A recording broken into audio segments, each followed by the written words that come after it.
Hello, it's the Crap Goth here again, and today's video is going to be quite a serious one. So in this one I would like to cover the topic of children's mental health, particularly after experiencing something traumatic. Now, be that that it's, in my case with my son Kori, it's the fact that he is currently in palliative care after having 2 heart transplants that sadly did not work out for him. What that means for us, the impact it's having on him, and obviously us as a family. It also could obviously cover the subjects of children who have been involved in accidents, have just been in general long-term establishments such as hospital or care or anything, any kind of traumatic experience basically. But in this video we're going to be covering particularly regarding heart transplantation, which is obviously what my son's been through and what we've all experienced with him, and how it has affected him mentally, and the wide range of help out there that is not available. I should not be saying those words. It is not available for children. So this video is going to cover some of that. Kori himself has actually spoken for this video. I've pre-recorded him already. He wanted to speak, he wanted to have his say. He's currently not very well, he's in bed, obviously because of his deterioration. That can often happen. He'll be weeks in bed, and he gets very, very depressed and very upset, and quite often he has got no one to talk to apart from me, my husband, and that's it really. Some people on the phone occasionally, but face to face, or the visits are very, very scarce, and a lot of the time he won't actually open up and speak to us because he doesn't want to upset people, especially me, because obviously we're very, very close, and you can imagine this is an extremely traumatic time, not only for me and John and Kori's sisters, and obviously friends and family who are obviously working with us, close with us, but for Kori himself, the actual child in the middle of all of this who is experiencing this. And where has he got to go to? Nowhere really. And this is what this video is going to cover. So it's going to be sensitive subjects again. So, you know, if you don't like what you're going to hear, please feel free to skip on to the next video, which will hopefully be a bit more positive. I've pre-filmed with both children as well. So, you know, not all the videos I do on my channel are going to be serious. Some of them will be messing around. Please feel free to go and watch one of those. At the moment, please bear with me because I've not been very well myself. I have got a very rough voice at the moment. But I feel very, very strongly tonight that I really needed to sit down and do this video. So I hopefully will make sense to you. Hopefully some of you can relate, and you can let me know down below in the comment section if you've experienced something similar. Now, I'm in the UK at the moment, and obviously this is going to be happening right across the world. I don't know what facilities are available for people. If you've got private health insurance, things will be different for you. Obviously we're NHS, which we massively appreciate hugely. If it wasn't for the NHS, Kori would not be here. Absolutely amazing service. So in no way, shape or form in this video at all am I saying anything negative about the NHS in the care that they have given Kori. So I'm going to crack on with this video. So this video, what it's about is primarily the lack of mental health services that are available for children.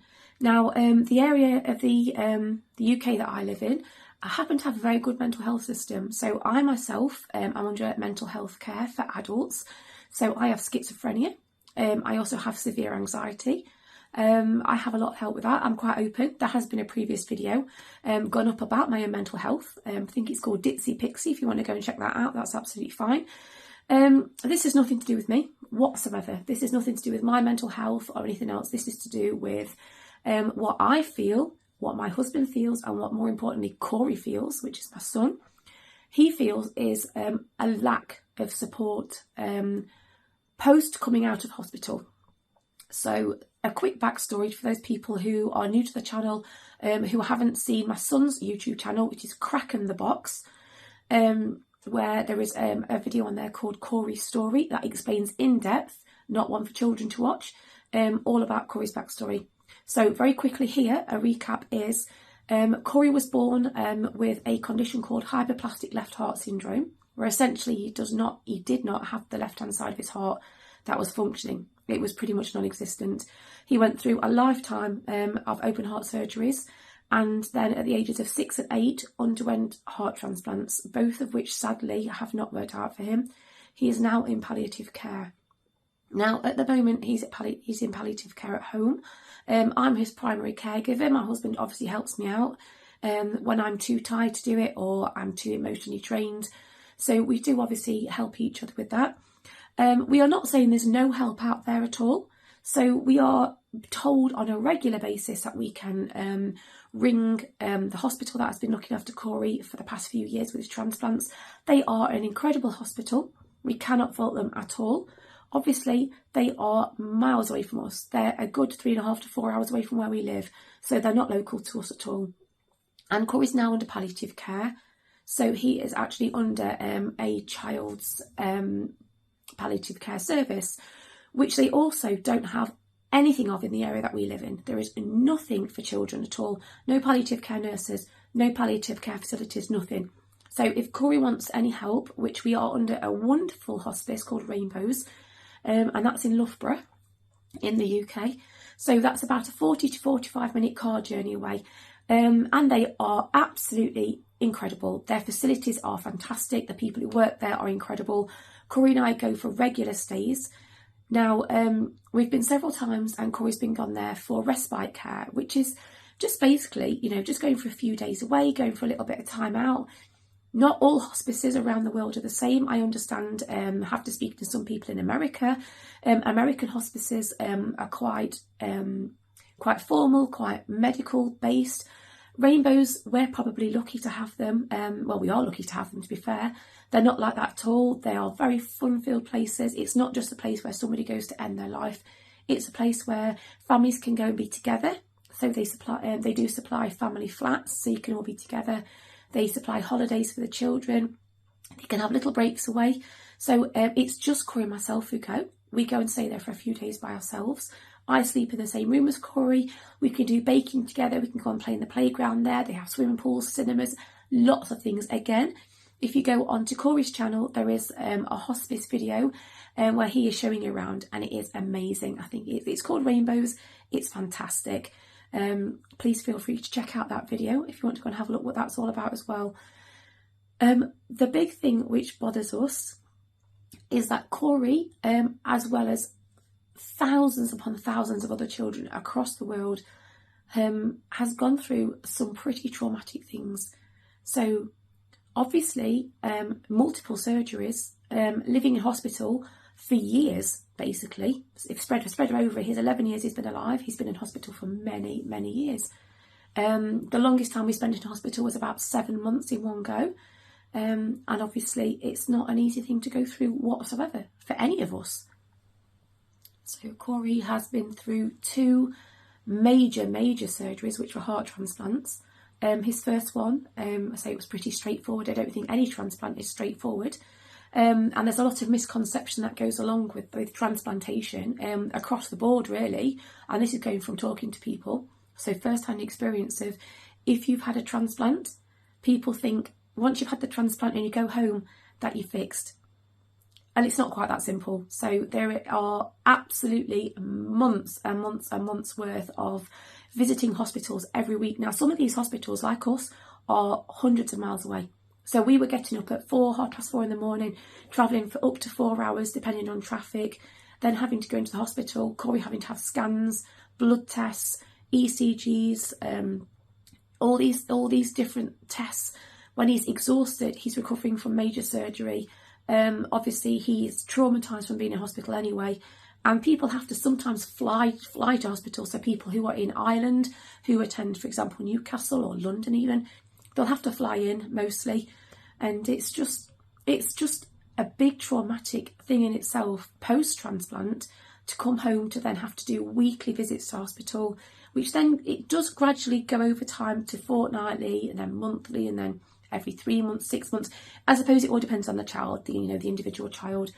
But along with that, there are drips which are needed, and then doctor's appointments, people coming into the home as well. And for the first few months, whilst you're in hospital after having a transplant, there is a lot of help there. So you've got nurses on hand 24/7, you've got doctors there 24/7, you've got specialists. You're surrounded by teams of people who know what they're doing, and you know that should anything happen with your child, anything go wrong at all, that they are there on hand to help you. And these children quite often will feel safe. They're in a locked unit with people who know what to do. They have the right sedatives for them if they get stressed. They have on-hand counsellors, and it's fantastic. The service is amazing. We cannot fault it. It's amazing. And then you go home. And that is when we found, from experience, everything changed.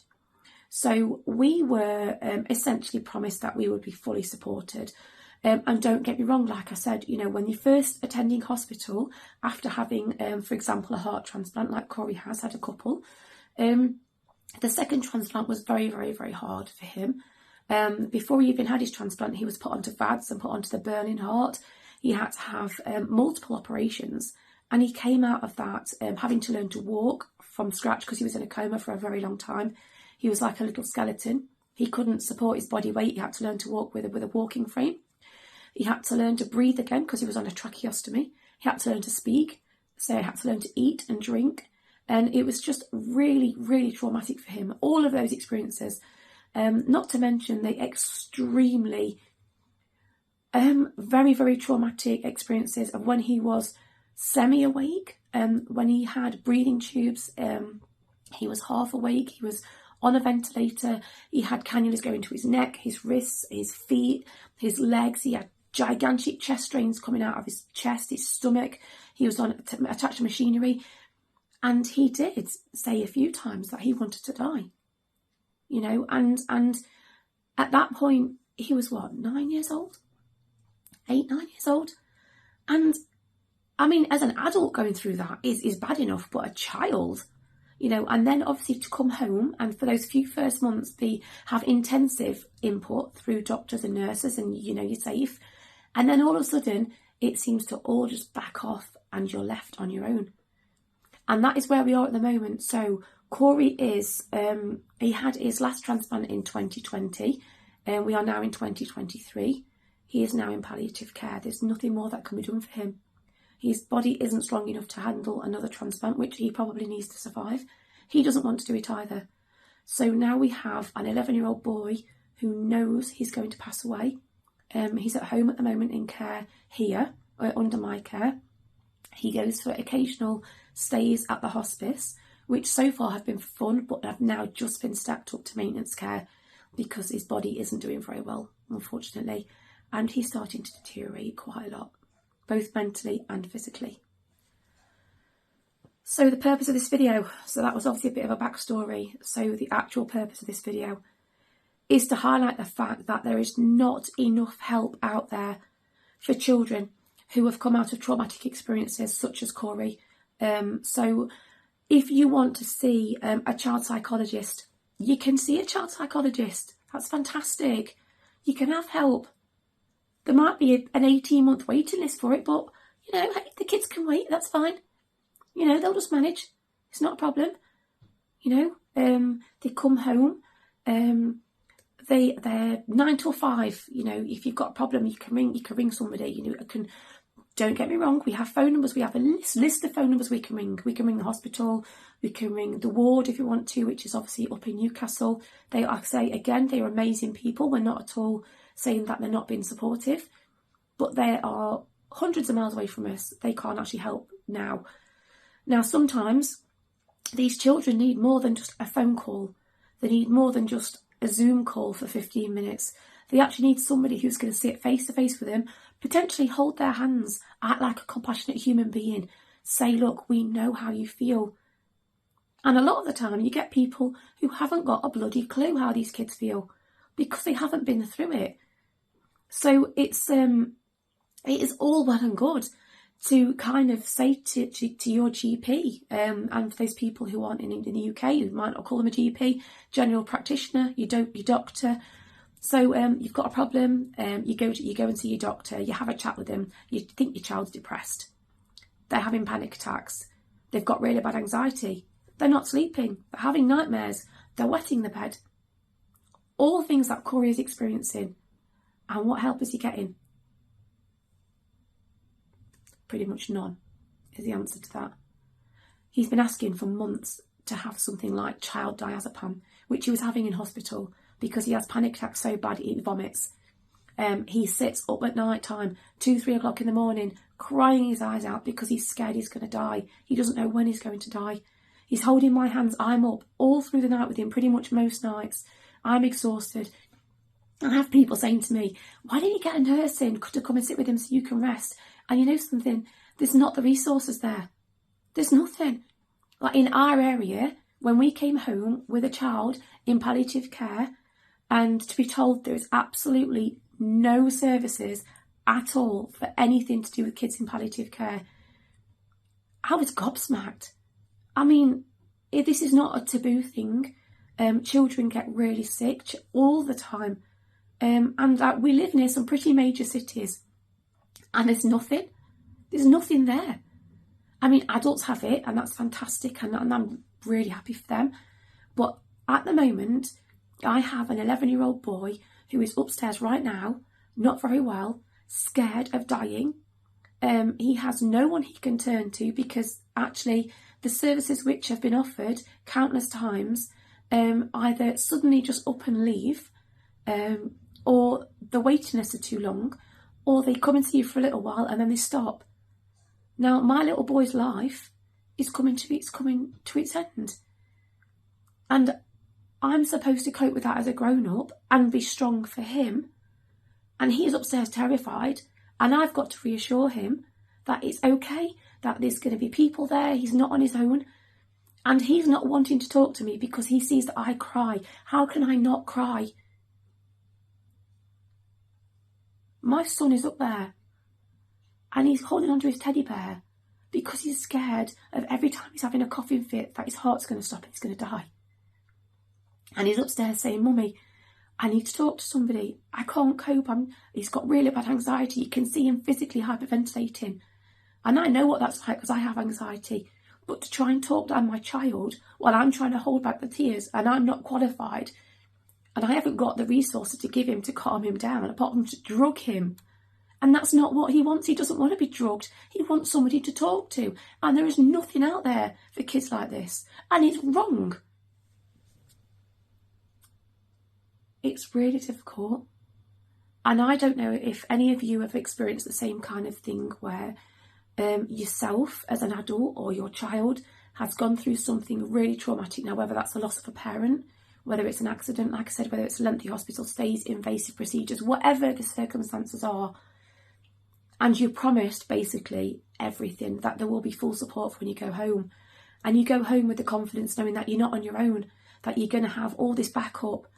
And then you get home and the reality actually hits that these people, yeah, they'll work 9 to 5. So at 4 o'clock in the morning, when you've got a child who is in an absolutely massive breakdown, who do you call? Because you call 111, which is a medical service over here where you ring up, you speak to a medical professional, and then you wait up to 4-6 hours for them to get back to you. What are you supposed to do with that child in the meantime, who's absolutely hysterically crying, convinced they're going to die? You know, where are these people who we can get out to talk to them? I understand it's impossible. Resources are stretched. The NHS particularly is extremely stretched, and, thanks to the government and things, that's not really helping, is it? But it's daytime hours included. I've done this personally. I have rung social services, for example, really concerned about certain things and rung up in tears, begging for help. And don't worry, we'll get someone out to see you. 2 days later, you're still sat there. Where are these people? They're not there. So you go on a waiting list to see a child psychologist for months and months and months. We are 3 years post-transplant. Kori's seen child psychologists a handful of times. They've come to the house. They are lovely people, don't get me wrong. When they've been here, they've been lovely. But we've not seen them for ages. Don't know what happened. They just didn't come anymore. Why? Nothing's changed. Kori's still in palliative care. Kori's still having panic attacks. He's still not sleeping. He's still coping with the fact his health's deteriorating, and he knows what's going to happen at the end of it all. And there is nothing out there. And as parents, we're expected to sit back and be happy with the fact that we can make a phone call and speak to somebody for 5 minutes on the phone. And that if your child's having problems, get them to give us a call. Now, how do you explain to a child, doesn't matter if it's 2 o'clock in the afternoon during work hours or 4 o'clock in the morning when nobody's on shift, that you have to speak to somebody on a phone if you want to talk to somebody when they're literally, like I've said, they're inconsolable, they're having panic attacks, they're crying their eyes out, they are terrified, and we need professional help. You know, Kori has said that from a child's point of view, which you will see in this video, that he feels that he wants a person to talk to, somebody who regularly comes out. Now, we've experienced this where we have had a whole host of people across the years who have come out and they'll work with you for a few weeks and then they'll go again. Now, these children, a lot of them have also come from trauma-based backgrounds. I'm not going to go into any details. Kori's one of these children. He has issues with trust with people. It takes a long time to establish trust with somebody. And especially when you've been through something as horrendous, an experience that Kori's been through, it takes time to build up trust. So these people will come in, they'll gain your child's trust, and then they up and leave. And the amount of times we have said to them, if you are going to leave Kori's life, please let us know. Come and talk to him, explain why you're leaving.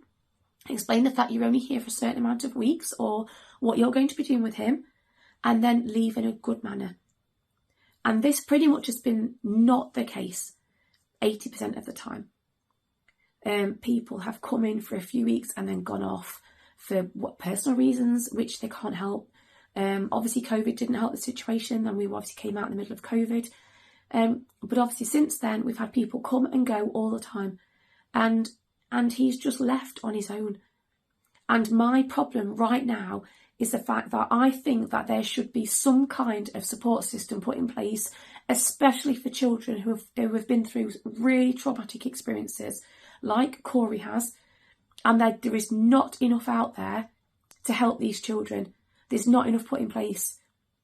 And we don't have the funds to go private because it costs thousands if you want therapy for as long as these kids need it. I think this should be made readily available and should be put into place before the children leave the hospital. And this should be there for help for the kids, for parents. Families are left to struggle. We are struggling. Right now we are struggling. And there is nobody out there who can actually really help us. So I'm aware I'm probably ranting a little bit and getting a little bit annoyed. Like I said before, we are extremely appreciative of our NHS. Without them, Kori would not be here. The people who have been to help have been fantastic, but it's not enough. There's not enough. It's not often enough. I mean, Kori he can't go to school. You know, he's in his end stages of life. He's having no school at all. I mean, his school, don't get me wrong, have been fantastic. I cannot fault them at all. They are wonderful people. But the resources which could be put there for to give Kori an education still, which he's not getting at all. So they'll send work home for him and things like that, but he doesn't have the energy to sit there and fill in a load of forms and paperwork and maths questions. And he's hardly been to school his whole life because of his health. He was having one-to-one sessions via a laptop, and the funding was pulled from that and they stopped. So at the moment, his little sister goes to school. His big sister's away at university. She doesn't live here anymore, which he's really upset about. He has no friends. He has no social life. He can't go out because he's too weak. So some of the care that he was being given has been pulled. And so his immune system is horrendous and he's always ill, constantly ill. So his quality of life is not only horrendous, he's getting worse. Mentally, he's getting horrendous to the point of that we can't cope with it. I, as a mum, suffer with anxiety and panic. I know what it's like to be scared. I'm also an adult who isn't at the end stages of their life. But I'm a mum who I know that I'm about to lose my child. And I have to be strong for him. Now, mental health teams here, yeah, I've got a mental health team and they are lovely. And I don't know if any of you have found this as well, but there is more help out there if you're willing to let yourself be drugged up off your face. Now, I'm one of those people who won't be. So yes, I have schizophrenia, and yes, I have anxiety and probably depression and everything else that goes along with it. And no, I'm not taking tablets for it, because I have a very poorly child to look after who needs very precise heart medications throughout the day, including morphine, who I need to be awake for in case he passes away at any point. I can't afford to be foggy-headed.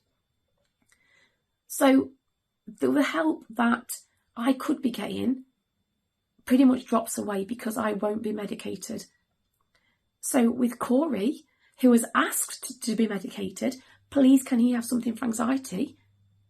Nobody's offered him anything. You know, this is a little boy who's facing the end of his life. He is frightened. Of course he's frightened. And he talked to me in private about passing away and how is that going to happen. And he's worried about me afterwards, and he's worried about the process, and he's worried about a lot of things, and he's keeping it all up here. And right now, he is terrified, and he spends most of his time upstairs, and YouTube helps him. Kori's a YouTuber, like I said before. He has his own channel called Crack in the Box. We've had a lot of support from people across the world who we are immensely grateful for. And to be honest with you, it's you who are keeping us going right now. People on Facebook, people across different platforms, people who are taking the time to message us to find out how we're doing. Other families who have seen our videos and reached out to us saying, actually, we're in this position as well. And who have taken the time to email us and find out how we're doing. That means the world to us. But what we're saying right now is that we want to put into place or advocate for services to be put into place all around the world for these children to have proper counselling. And not just counsellors from your local GPs who have had no experience whatsoever of a child who has had 1 million cannulas shoved in every part of their body possible, who have been cut open multiple times, right? The counsellors you're sent to are general counsellors for feeling crap. That isn't going to cut it. Excuse like saying that, but it's not going to cut it. You know, we need people who have actually been through traumatic points, seeing these children in hospital. Hospital counsellors are wonderful. They're great. Hospital psychologists are wonderful. They're great. We need that when we come out of hospital and not have to wait years for it, because some children can't deal with that at all. And Kori was one of those children not long ago. Now, I know this video is going on a little bit and I'm probably having a bit of a rant, but this is my channel, so why not? I'm going to do it, and I've got a voice, so I'm speaking it. And I'm going to tell you something now. Not long ago, when Kori was diagnosed as being terminal, he tried to kill himself.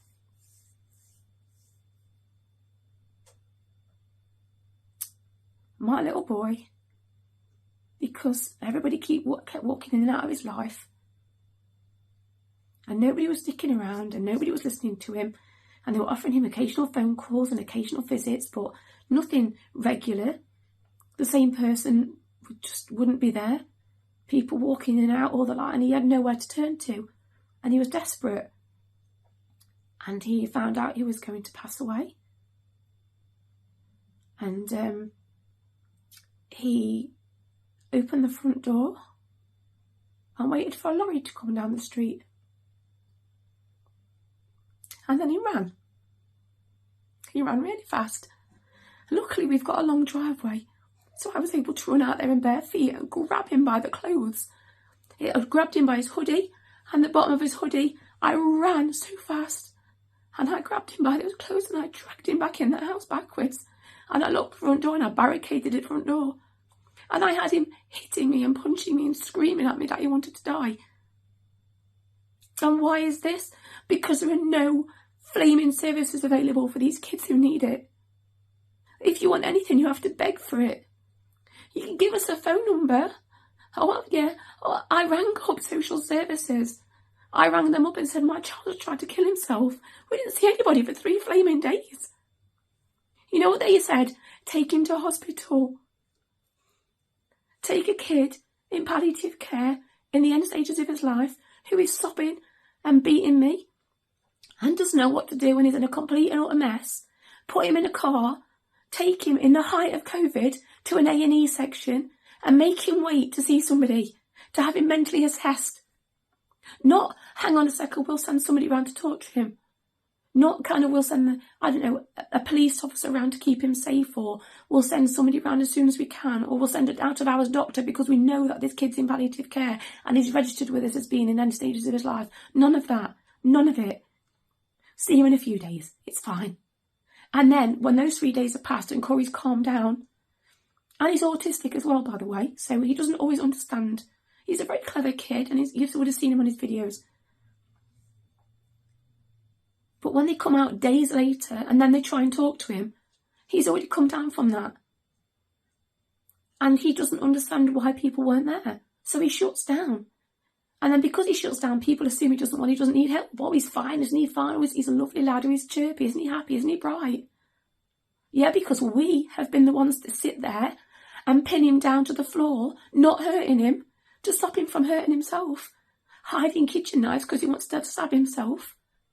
Locking the doors and hiding the keys so he can't get out of the house in case he runs out in front of a truck.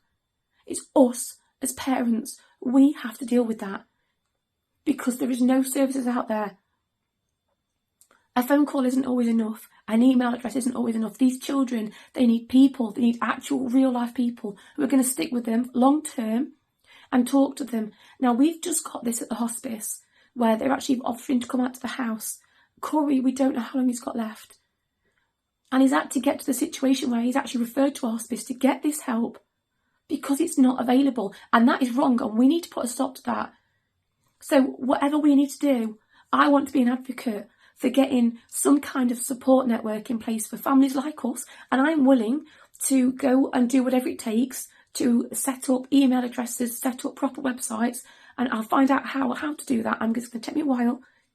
But anybody who can offer any kind of support with that, that'd be great. Where we can offer a service. So if a family are in crisis at 2 or 3 o'clock in the morning, that they've got somewhere to go. I'm not saying we're going to have a manned service 24 hours a day. That isn't possible. But even if they send an email or they've got a WhatsApp group to message and somebody somewhere in the world will be up. It doesn't have to be UK based. I talk to people from America all the time at 3, 4 o'clock in the morning, and they're the ones who keep me sane when Kori's upstairs crying. And he's just managed to go to sleep. And I then go back to my bedroom and then I cry. There's not enough out there for these kids. Now, right now, we're in what? March 2023? Kori's deteriorating. So, those of you who follow his YouTube channel will notice he's not making as many videos. He's not coming online as much. He's getting sicker. And that's only going to get worse as time goes on. And we could lose him at any point. Kori might not deteriorate. He might just one day not be here. And he doesn't know all of everything. We've kept some things back from him because he's a child at the end of the day. And we'll do everything we can to protect him. But what this whole video is I suppose it's an emotional rant for me. But it's saying that the system is so broken and you shouldn't have to beg for help for your child. You shouldn't have to wait on a waiting list for months and months and months for a child that needs help now. And Kori's next heart scan, his letter came through for 6 months' time. 6 months. He might not even be here in 6 months.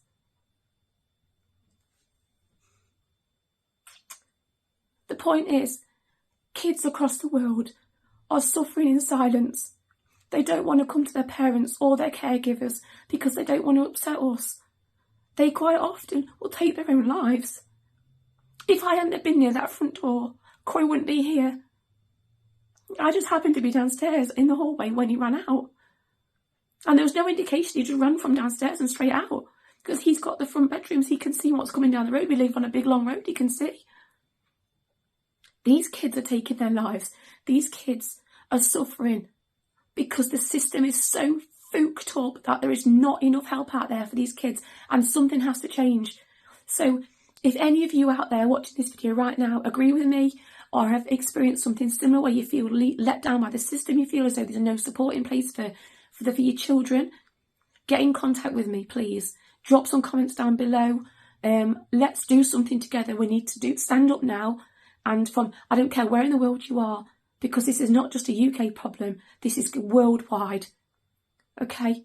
Kids who are being bullied, kids who have been through any traumatic experience or anything. There's not enough help out there. And that has got to stop. There's got to be somewhere for them to go. Somewhere where they can, not just a text message service, not just an email service, somewhere where actually they have a crisis team for a child that isn't referred to them first. Which, by the way, is also what happens with adults as well. When I'm in crisis, I can't just ring up a crisis team and go, oh my gosh, my schizophrenia is really bad, please come and help me. It don't work like that. Same as kids. You have to wait and be referred. You have to be put on a waiting list. I'm so sorry. You have to wait. I know you're suicidal. I know you're about to pass away. We know your heart failing. We know that your kidneys are failing. But if you can just wait for about 15 months, no. It is not good enough. And something needs to change. And that something needs to start with us getting together. And all of us coming together. So I don't even have the first clue how to set up a domain or a website or anything like that. But there needs to be something, and I'm willing to head it if I have to. I don't care what I'm going through personally at the moment. Which, don't get me wrong, like when I lose Kori, I can't see past losing my child, alright? But now I want to help others while I can. And if I can help other kids to not feel how he's feeling now, then that's what I want to do. So if you can help me, if you know how I set these things up, get in contact with me. If you've got a business, if you know what you're doing, if you're some web expert and you know what you're doing, help me to help others. Because this is wrong. These kids need our help and the support is not there. So I'm going to end this video now just by thanking every single person who has been there for us, who has taken the time to text message us and to email us and offer the support. And I do thank the NHS for saving Kori's life whilst they could. But also, just the bloody government for prioritising things completely wrong. Stop building stupid statues that we don't need and start putting money into the NHS to give resources back to families like ours to help our children to stay alive. Or at least give them a quality of life whilst they're with us. Instead of all the what ifs and all the sob stories that you read in the newspapers and all the awful things that you read about kids who've been failed by the system, and hindsight's a wonderful thing. Get off your asses right now and do something about it. You people in power, help the NHS to help us. Alright.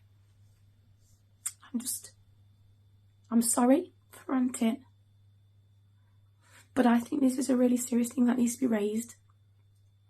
And I really feel strongly that there are so many people out there and so many families who are in the same position that we're in. Maybe their child isn't in palliative care, but maybe their child has gone through something so traumatic and they're not receiving the help that they need.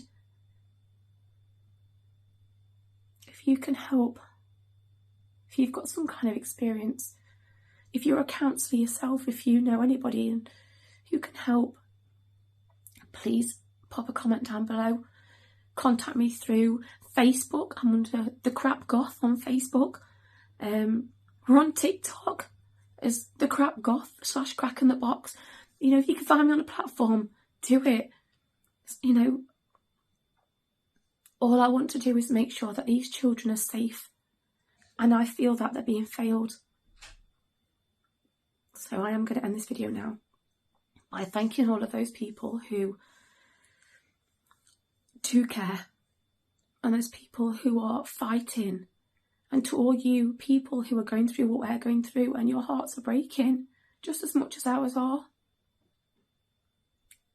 We're with you. You're not on your own. Okay? And if we can help you, then we will. So just talk, look after each other, and never feel alone. Because no matter where you are in the world, I'm probably awake. Just message me. Alright? Let's see what we can do together. Let's see if we can change this. Let's see if we can change lives. Alright, I'll speak soon. Bye.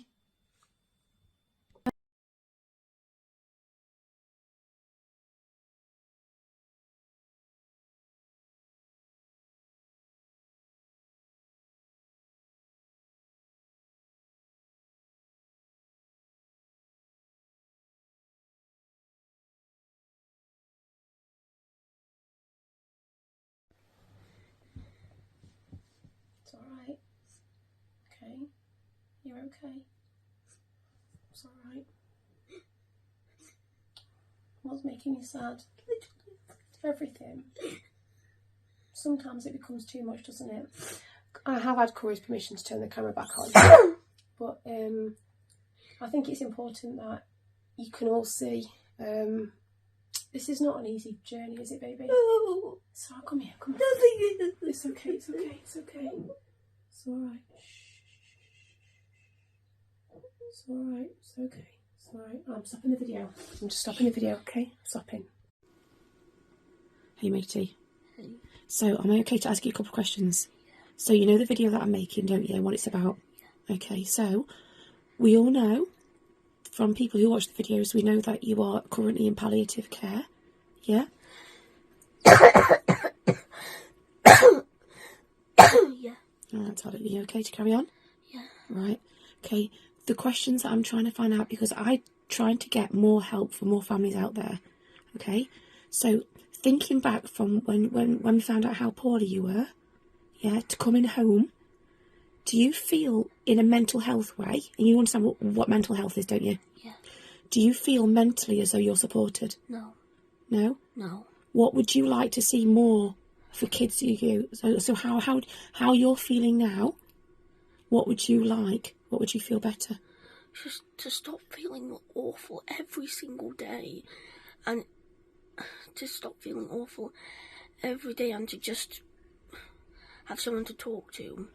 Do you feel as though you've got those people to talk to? No. Do you feel as though you would benefit from a proper counsellor who actually knows what it's like for kids to go through transplant and come out? Pardon? So do you feel that you would benefit? So a counsellor, do you know what a counsellor is? No. So a counsellor is somebody who is specially trained to, yeah? Okay, you okay?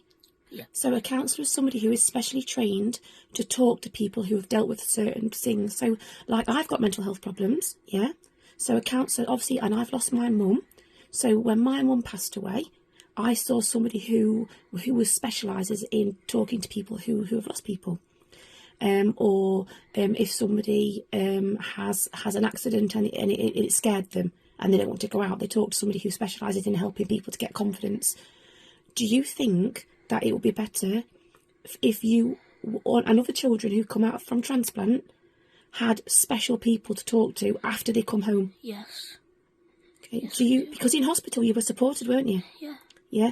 Do you feel since you've come home that you've got the proper support that you need mental health to keep you feeling safe and well? Not really, no. No? No. Would you like somebody to come over regularly and keep in contact with you? And Yes. okay. Because I feel, I don't know if this is how you feel, sometimes you don't always want to talk to me in case you upset me. Is that true? Correct. Yeah? Correct. And you, right, so what would you like? Well, if I could wave a magic wand and get somebody, how often would you like to see them? Maybe like every week or something like that. Yeah. And we also point out as well that the area of the country that we live in, the UK, there are absolutely no palliative care services for children, are there? No. So you have to travel, 40 to 45 minutes to get to the nearest hospice? Yep. And yes, people do say on the phone, don't they, if you want anything, all you have to do is ring. But sometimes a phone call to a stranger isn't always enough, is it? No. No? Are you okay? Yeah. Okay. Can I ask you a personal question? Go on. How are you dealing with all of this? Simple, I'm not. No? Just keeping it back here. But you shouldn't, darling. You shouldn't have to, darling. Not like I have any choice. You can, but you can talk to me, don't you? We do, don't we? We do talk, don't we? Yes. But do you feel a professional would be better? Yeah. Okay. Now, I've got your full permission to film this, haven't I? I did ask you beforehand, didn't I? Yeah. Because we're trying to get recognition that children who have been through traumatic experiences, especially medical, need to have that support when they come home. And that just is not available, is it? No. And if it is available, the waiting list can be months, which is often too late. All right, darling. Okay. So, from a child's point of view, what would you like now? Would you like to see somebody regularly? Yes. Would you feel better talking when I'm not here, so I don't hear, so it's completely private? Yes, but the hardest thing, but I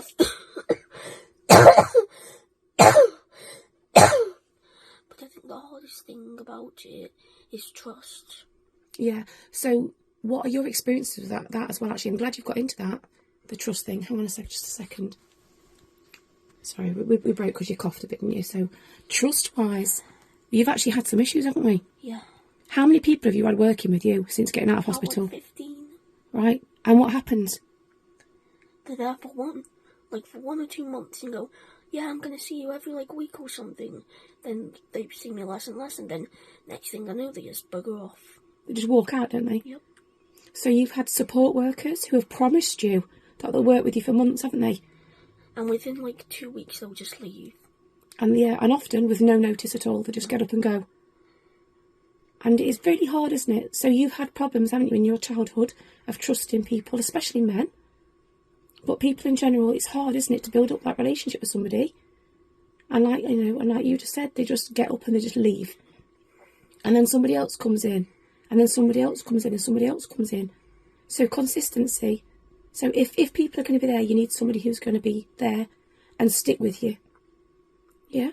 It's just really upsetting because they'll go, I'm going to stick with you for years and years. And it's not always possible for years, is it, sometimes? Yeah. And then they'll ask me questions and I'll say a bunch of really personal stuff, and then next thing I know, they're just gone. Yeah. Do you feel failed by the system? Yes. Do you think there should be a lot more out there for children like you? Yes. Would you like me to fight for that? Yeah, please. All right, I love you, baby, and I think you're really brave for doing that, okay?